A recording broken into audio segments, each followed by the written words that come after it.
What's up mga kalam, may bagong project naman ako ngayon. Ito, Rouser 135. Matagal nang na-stock mga kalam, mahigit isang taon na hindi umandar. Ngayon binaklas natin yung mga kanyang mga wiring at saka yung banda dito. Goods pa naman yung kanyang stator mga kalam. Ang diferensya lang, ang kanyang CDI ay pumutok na. Yun o mga kalam,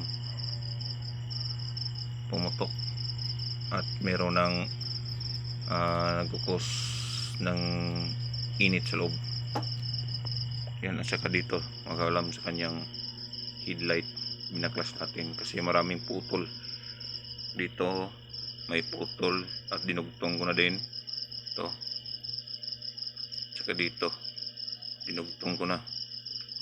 Yun mga kalam, meron ng serbato at saka signal light. Sinubukan ko na kanina, dinairik ko yung kanyang susian kasi wala ang susian doon sa may-ari.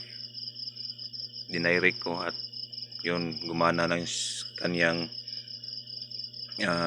horn, signal light at saka yung panel dashboard nya dito sa dito makalam, gana na.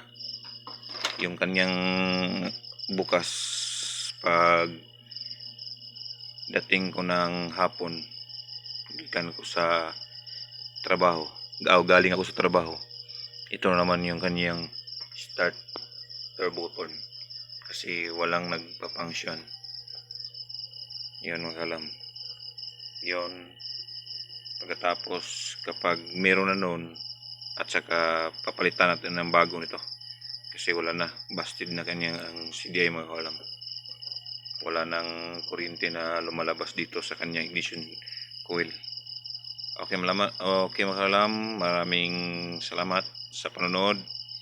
Sana pagpalain kayo ng mga may kapalat. Maying gabi.